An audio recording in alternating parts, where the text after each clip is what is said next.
Massive attack inside of Moscow, inside of a Moscow theater. You attacked their civilians inside Moscow, so Russia is ready to return the favor to you at the CIA, and it's going to happen.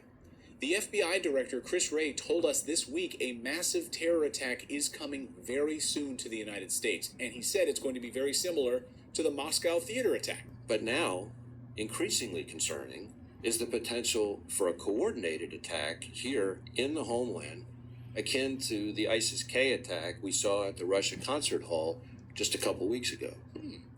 I wonder why he knows that. The West is getting desperate to hold on to power, and it needs an enemy, even if Russia isn't an enemy at all. But they're about to be. This week, for the very first time, Putin labeled the United States an enemy state, an enemy of the country. This is unprecedented, so they've labeled the United States an enemy now, officially. Nowhere is this desperation by the West more apparent than with the US dollar right now. Now, if you have your money in US dollars, God help you. It's under assault. And of course, it's declining faster than President Biden's mental health.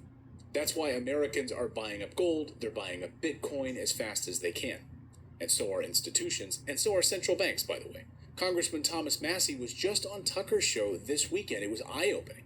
And he was especially pointing out how the United States dollar as a reserve currency is collapsing. At some point, they're going to quit using our dollars as reserve currency. I mean, I watched your interview with Putin, and one of the things, whether you hate him or not, one of the things he said that is true is when we sanctioned him, before we sanctioned Russia, 70% of their transactions were in US dollars. And after the sanctions, it's less than 20% of their transactions are in US dollars.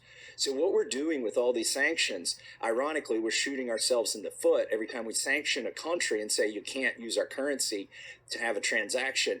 We're taking away our ability to charge them 3% for that transaction, because when we print 3% more dollars, we're just taking that money. And we're also sending a really clear signal, which is the dollar's not safe for you.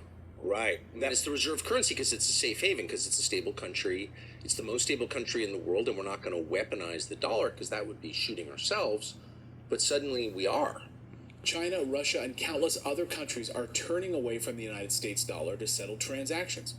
Over the past week, we've seen the sharpest decline ever in cross-border payments being settled by United States dollars. And it gets worse. President Biden Democrats are getting so desperate, in fact, that they're now trying to go after crypto, your digital assets. Last week, President Biden vetoed a bill that Americans in Wall Street wanted. It would have allowed U.S. banks to hold crypto assets and custodian them, just like they do with stocks. But nope. Anti-freedom Biden vetoed the bill. They don't want you to hold these types of currencies because it's a threat to them.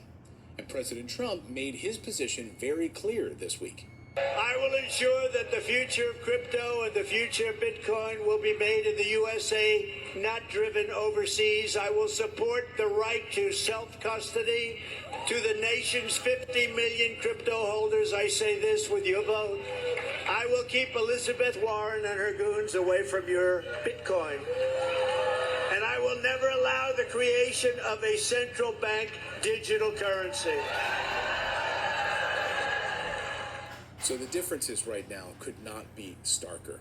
So that's the news update part of today's video. Now I have to tell you, even though Biden is doing